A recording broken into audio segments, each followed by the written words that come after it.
Welcome to the programme starting this hour in Belgium. Belgium. France's tiny neighbour. It's always the same district. Molenbeek. Yet another terror plot with a link to Belgium. Why do we keep hearing from counterterrorism folks that Belgium is the weak link in Europe?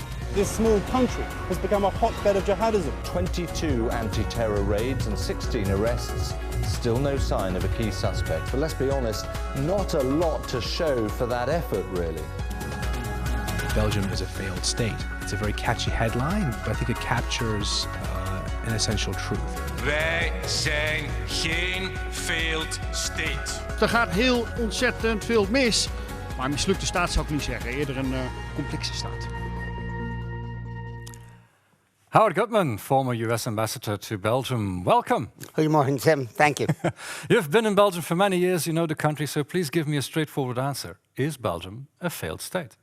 The only failure Belgium has had is in letting others control the message. First France, and then the international media, CNN, somehow this week turned Belgium into the Ebola virus. So we're not a failed state? Belgium is actually, factually, the facts are pretty clear. Belgium is, according to the Global Peace Index, the 14th safest country in the world. Compare it, let's say, to the UK, and that includes terrorism, murder, terrorism. The UK is the 39th. My country, the United States, is the 94th. Belgium is the 14th safest state in the world. Belgians like to make fun of themselves, of their different regionalism and different parliaments. If Belgium's a failed state, the United States would have to be Afghanistan. Because let's think about, we had a president adopt health care. Governors refused to enforce it. We had a president declare that we'll take 10,000 immigrants. Our governors, 40 governors said, not in my state. We have regional federal conflict. My country, we had a surplus. We couldn't pass a budget. We shut the government because our parties were fighting. That's called democracy, not a failed state. And as long as it works, as long as you're the 14th safest country in the world, you're operating pretty well. But, of course, the criticism is that our police forces are not well organized in Brussels. So if what happened this past 2 weeks happened right near my house in Rockville, Maryland, the police forces that would have responded would be the FBI, the Maryland State Troopers, the Montgomery County Police, the City of Rockville Police, and if it happened near the university in Rockville, the campus police. Again, if you have a democracy, you'll have jurisdictions. They learn to work together, but they're inefficient. If you want efficiency, go to China. You'll have no problem. You'll have one thought.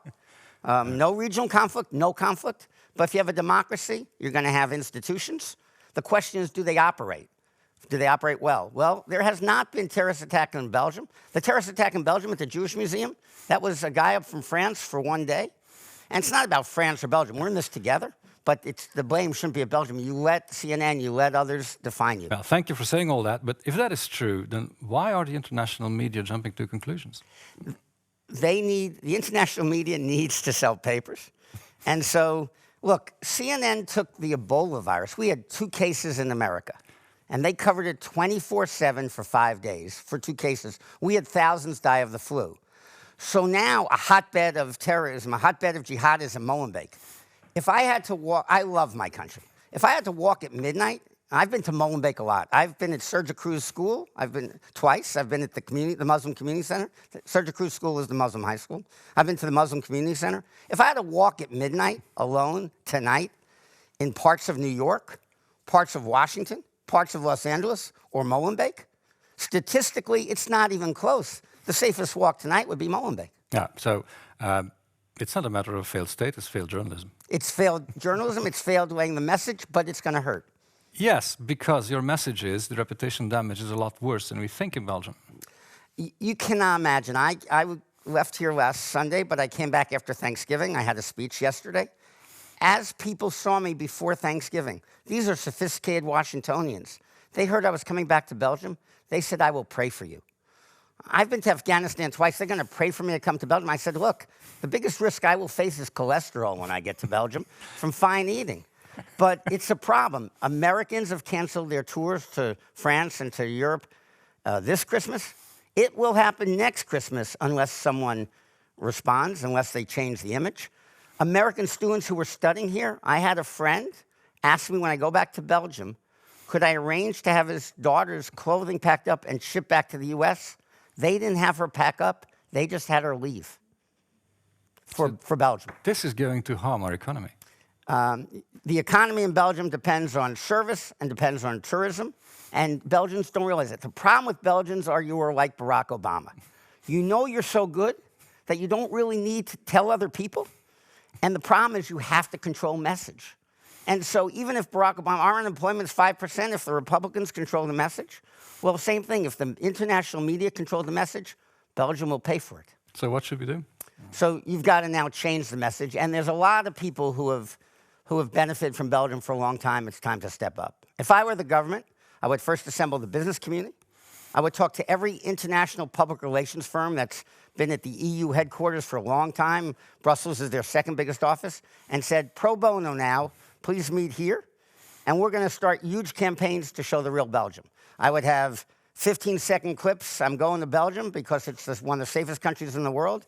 Never Safer by Diane van Furstenberg or Kevin De Bruyne or Anne de Meulemeester or any of the Belgian, Jean-Claude Van Damme. People should be out there saying you got it wrong. The other thing is Molenbeek. Again, I have YouTube footage of the kids in Molenbeek singing the Star Spangled Banner and the Belgian anthem, Hand on Heart. They've got to tell the world, we're not terrorists. We're part of the future of Europe, But diverse Muslims. Well, something is talking against Molenbeek, since so many of the culprits in Paris lived there. And it's a prime minister in Belgium who pointed at that. So many. You're talking about an event that probably involved, let's be wild, between France and Belgium, say it involved 50 people. Say 6 had ties to Molenbeek. So did also the Belgian politicians million. send the wrong message? You have to send 2 messages. You have to respond with security. You have to respond with intelligence. You have to say, we will never compromise security. But then at the same time, you have to say, we are in control. And Belgium is safe. Don't worry not. Oh, my God.